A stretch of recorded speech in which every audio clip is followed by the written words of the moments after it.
Well, good morning, everyone. Thomas Montgomery. It is a beautiful Friday morning, May 19th, 2023. We get together with our distribution partners most weekday mornings at this time, talk about strategies, tips, techniques, share success stories. Ultimately, we're here to support each of you. Today's training, I think, is going to be one that you'll really enjoy, and it's on the topic of scripting. Some of you prefer to have scripts, specific words to say. Now, of course, you want to come off as natural. You don't want to sound robotic or rehearsed, but we're going to go ahead and give you some best practice scripting today. Now, the topic is probably wrong. It says scripting for reaching out to new leads, which that part is true, but actually this scripting could be used for any type of lead, not just the free leads that we provide each of you. And we had a different training on that, of course. So it's important to understand what a small business consultant does, because that's the focus of our training today, is how to help our small business consultants be more successful. And success means we help more small businesses access capital, and success means you make more money. That's a pretty good combination there. So the small business consultant role is an attractive and lucrative role to help other people. That is our goal. Our goal is to help other people. And if we help them, you will make a lot of money. If we don't help them, you're not going to make a lot of money. So we don't sell.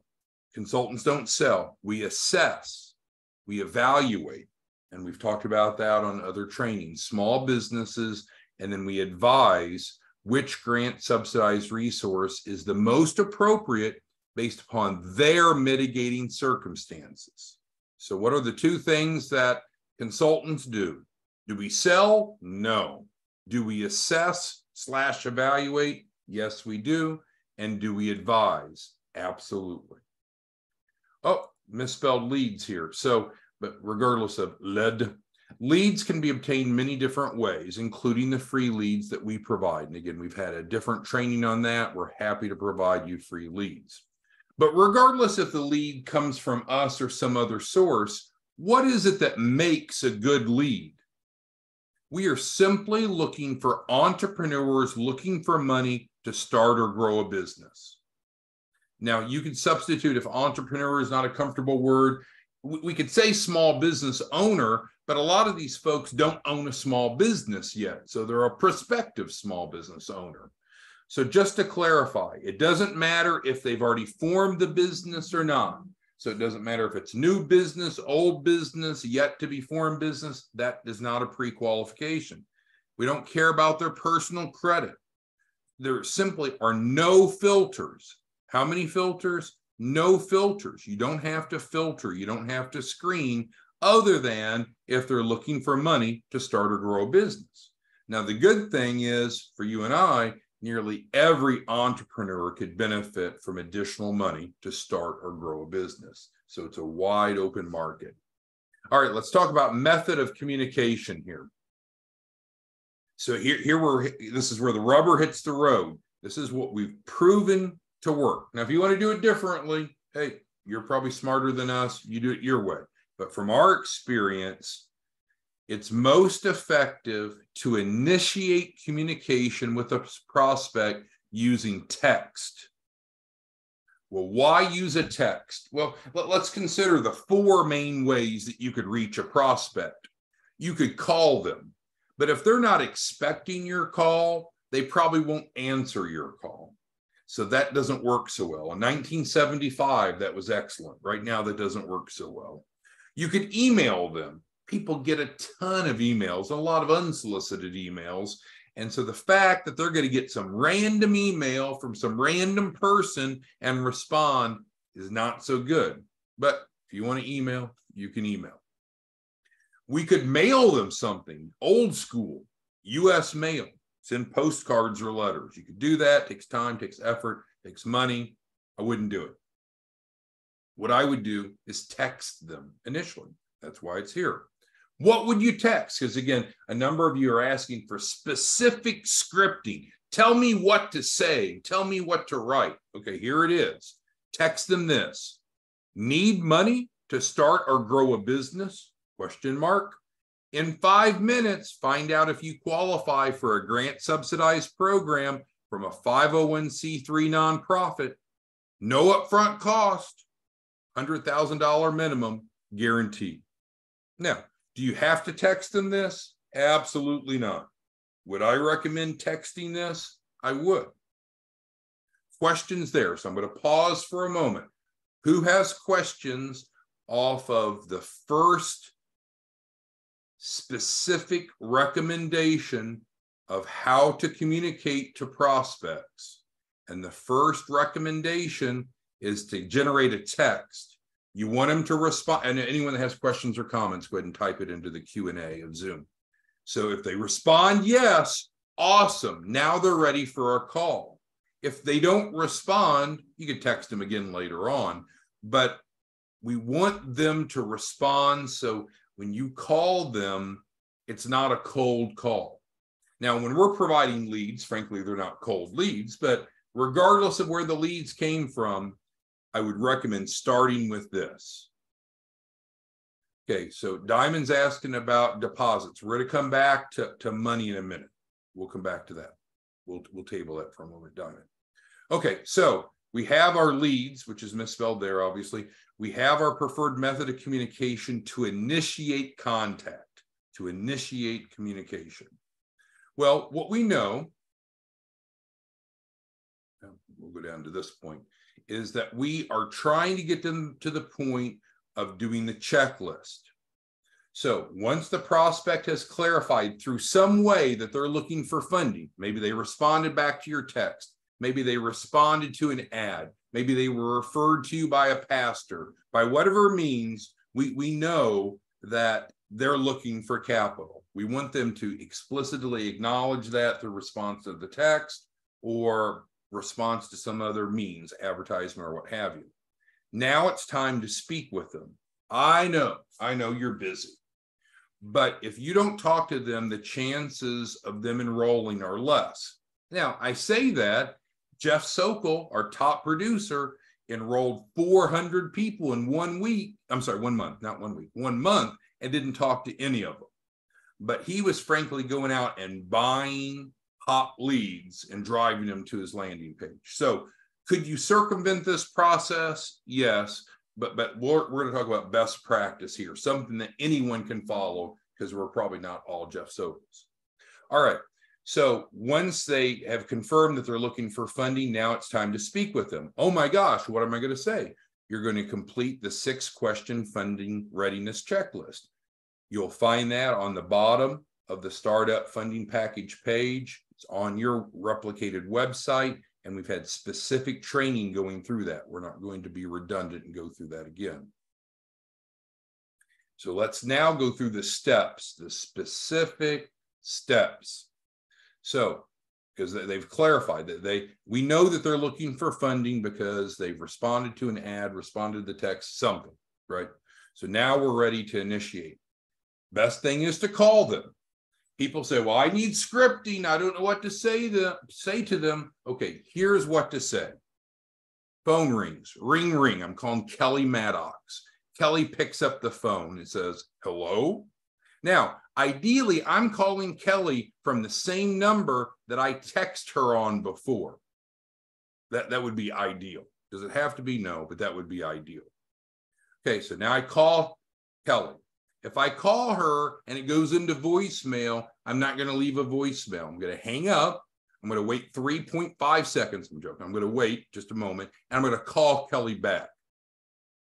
Chances are she'll pick up on the second ring, second call. Okay, so I call Kelly and say, hey, Kelly, I wanted to see if you qualify for the grant-subsidized funding program through our 501c3 nonprofit.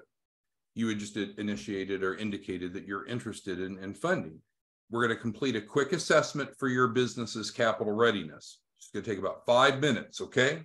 So again, you don't have to read it word for word, but this is pretty close. You heard me even make variations of it, but that's the concept. Then what do? What am I going to do with Kelly? I'm going to take her through the 6 questions. I want her to see the questions. Where are these questions? The checklist is on the bottom of the startup page. So I need to get her those questions so she can see them as I'm going through them. So I can text those to her, I can email her, I can direct her to my replicated landing page where they're at, but somehow I want her to see those questions as I'm going through them. I'll be much more effective with Kelly or any other prospect if so. And again, there's training on this already on the YouTube channel. So we have leads. We initiated contact somehow. They've acknowledged that they're looking for funding. We call them, we do a quick introduction, and then we do the assessment. From that, there's only 2 potential outcomes, only 2 things that can happen, not 3, not 4, not 18, 2. Either they're capital ready or they're not. Well, what does capital ready mean? It means they answered yes to the 6 questions. If they didn't answer yes to all 6 questions, then they're not capital ready. So here I'm going to show you a little bit of a different approach of how to go through this. A little bit different than what we talked about before. So if they are capital ready, in other words, they said yes to all 6 of those questions, here's kind of what I would say. Awesome, Kelly. Based upon your evaluation we just conducted, you are qualified for our Access to Capital program. Our Access to Capital program has no upfront cost. It's a grant subsidized program. We guarantee you a minimum of $100,000. Let me show you where it's at. Now, what I want to do is I want to be on the phone with Kelly when she goes to the home page of my replicated website, because I'm going to walk her through the steps. And if I do that, there's about a 9 out of 10 chance that she will sign up right then. What I don't want to do is be lazy. Oh, well, Kelly, I'll send you my link and you can sign up. Kelly's not going to do it, or she won't do it right away. While I'm on the phone with Kelly, I can text her the link to my website. On the home page is Access to Capital, and I'm going to walk her through the steps. 9 out of 10 chance that she will do it right then. Not because I'm pushy, not because I'm aggressive, but I'm here, I'm supporting her, and I'm walking through the next steps. So again, Access to Capital, no upfront cost, $100,000 guaranteed capital raise, first tranche typically within just a couple days. Everyone will get a first tranche of financing, regardless of credit scores, regardless of time in business. So you want to walk them through the enrollment. What are you going to do? You're going to walk them through the enrollment. Okay, so that is if they are capital ready. You know, and I know a lot of people won't be capital ready. What do we need to do then? Let's move to plan B then. If they're not capital ready, now here's a little bit of a twist. Listen to this. Do the same thing. Now, of course, don't tell them that they meet all the criteria. That would be a misrepresentation. So let's go back to the, we'll rewind. So I took Kelly, the prospect, through the 6 questions, and she did not answer yes to all 6. So what am I going to say different? Awesome, Kelly. We have a grant subsidized program that you certainly qualify for. There's no upfront cost, minimum of $100,000 capital raise guaranteed in writing. We can certainly help you with more. Let me go ahead and show you how where that is with more information. So I don't say, Kelly, let me help you sign up now. That's a little too aggressive, but I need to get her where she's on her phone or iPad or computer, whatever technology device she's using. I want her to go to my homepage on my replicated site, which is where the Access to Capital is, and I'm going to walk her through enrollment. You might say, whoa, Thomas, she didn't say yes to the 6 questions. We're getting to that. We're not dismissing that. We're getting to that. So first, I'm going to go ahead and get her enrolled in Access to Capital. As I mentioned, we've got about a 9 out of 10 chance that she will do that. Now, as I'm going through the 6 questions, she's answering no. Kelly's not a fool. She's going to realize, well, I said no to 3 of the 6. No worries, Kelly. We're going to help you with that. So first thing I'm going to do is go ahead and get her enrolled immediately in the Access to Capital. No upfront cost. High probability she will enroll. Then what are we going to do? Then we're going to say, okay, Kelly, great. Congratulations. We get you plugged into the Access to Capital. Now I want to go back over to the business startup page, and I want to look at the package and talk about how it can help you address the no's that you had. Remember, we went through the 6 questions, Kelly, and you had 3 no's or 4 no's or 5 no's or 6 no's, whatever it was. All right, so Kelly, what we're going to do on that side to get the business credible is called the business startup package. It addresses those deficiencies. Now, there is a deposit. Unlike the access to capital, there is an upfront deposit for this, Kelly. But the great news is we've got financing available, guaranteed approval. So what we're going to do, Kelly, is go ahead and get you plugged into the business startup package. You'll be able to enroll right here on my website. We'll immediately onboard you, immediately start working with you, and we can get set up payment options or financing for you. So into role play, and that's not your responsibility. So a little bit of a different twist. If you do this, you're going to close almost everyone. Start by getting everyone into access to capital, regardless of what their evaluation showed, because they all need the loan package. They all want the funding. They all want the guarantee, and there's no upfront cost. Then, as a second step, if they didn't get all yeses, then we back into the business startup package. So what's likely going to happen? Most likely, pretty much everyone's going to follow your lead and sign up here, which you make $3,000 off of. We'll talk about that in a moment. And many of them will do this second step. But even if they just do the first step and they don't do the second, we're still helping them and you're still making $3,000.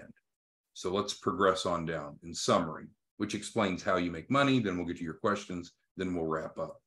So as a small business consultant, you have the opportunity to help small businesses qualify for funding that they need to prosper, because that's at the core of what you and I do. You and I have a no BS approach.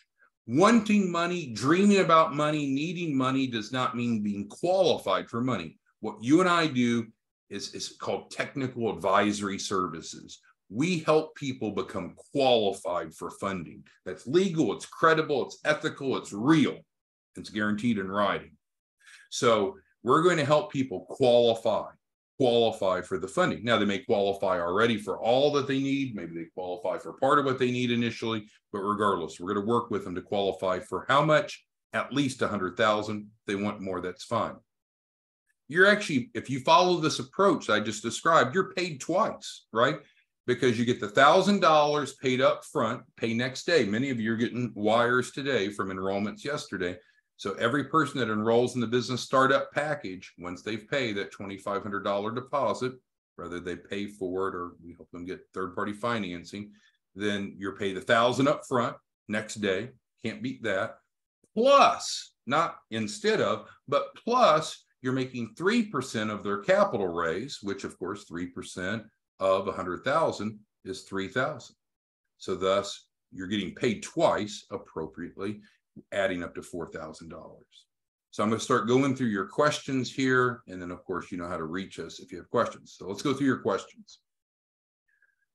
All right. So some of them I'm going to dismiss because as we went through further, I think we explained it. So let me get rid of those that we went through.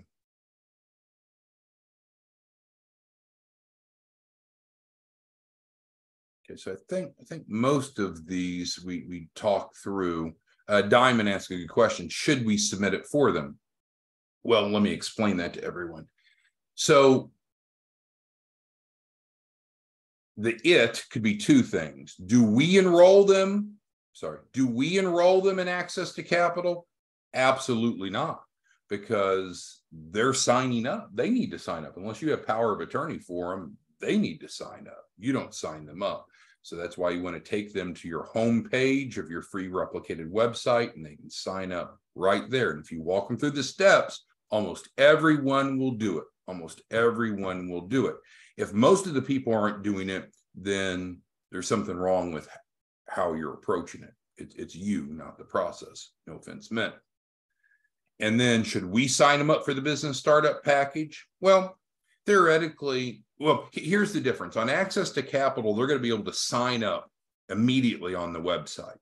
Business startup package, they kind of submit a lead and then we send them an Adobe package. So there's no way for you technically to sign them up for business start. You shouldn't sign anyone up because you don't have authority to do that most likely.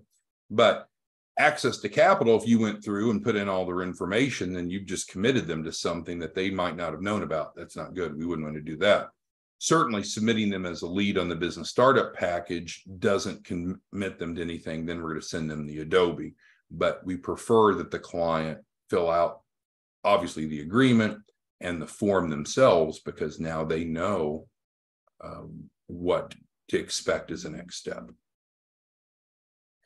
All right.